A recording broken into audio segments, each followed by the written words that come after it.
নারায়ণগঞ্জের সোনারগাঁয়ে বকেয়া বেতন, ঈদ বোনাস ও ছুটির টাকার দাবিতে ঢাকা-চট্টগ্রাম মহাসড়ক অবরোধ করে বিক্ষোভ করেছেন চৈতি গার্মেন্টসের শ্রমিকরা।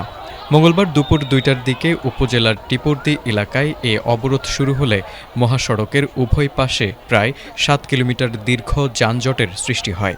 এতে ঈদে ঘরমুখ যাত্রীরা চরম দুর্ভোগে পড়েন। শ্রমিকের দাবি হচ্ছে যে ওনারা ফুল বেতনটা আর ছুটির টাকাটা দিয়ে দিলে ওনারা এই ধরনের করলো না, ঠিক আছে, কিন্তু এখন ওনাদের কাজকে দেওয়ার কথা ছিল, মানে ওনারা দিতে পারে নাই, এই জন্য ওনারা বাড়িতেও কেউ যেতে পারতেছে না, সবাই রাস্তা ব্লক করে দাঁড়ায় আছে। 2টা বাজার 1 মিনিট আগে 12টার আগে জানা পা শিপমেন্ট কে লেগে উনি এমন করবো, দুনিয়ার গালাগালি করে আমগরে গালাগালি করে বড় শুননে, তাহলে তো ওনার টাকা থাকতো না, কি লেগা ওনার টাকা থাকতো না, কি রে আমাকে বেতন দেবা, আমরা সেই আমাদেরকে হুমকি দেয়, পরে ঢাকা থেকে লোক আইন না তোমাদেরকে সরাবো। আমাদের কাজের অনেক চাপ দেয়। সে একজন এমপি হইছে, দেশের এমপি হইছে, সে যদি তার ওয়ার্কার না চালাতে পারে, সে কেমনে জনগণ চালাবে? শ্রমিকরা অভিযোগ করেন, প্রতি মাসের ৭ তারিখে বেতন দেওয়ার কথা থাকলেও মাস শেষ হয়ে গেলেও বেতন ও ঈদ বোনাস পরিশোধ করা হয়নি, তাই বাধ্য হয়ে তারা সড়ক অবরোধ করেছেন।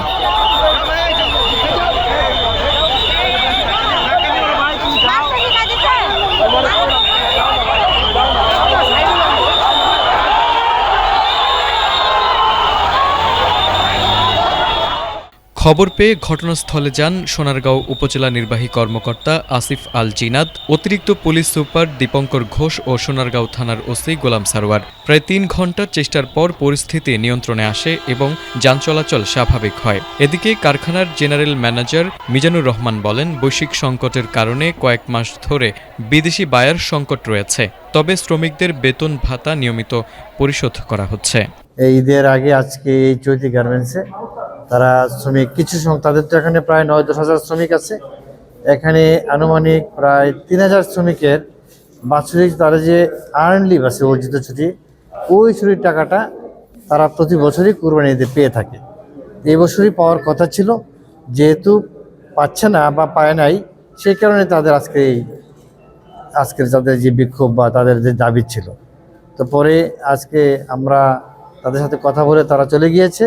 আবার আমাদের যে কিছুক্ষণ রাস্তা বন্ধ ছিল, রাস্তা স্বাভাবিক, এখন কোনো রাস্তায় কোনো যানজট নেই। ঢাকা ইনকামিং এবং আউটগোয়িং দুদিকে স্বাভাবিক পরিস্থিতি আছে।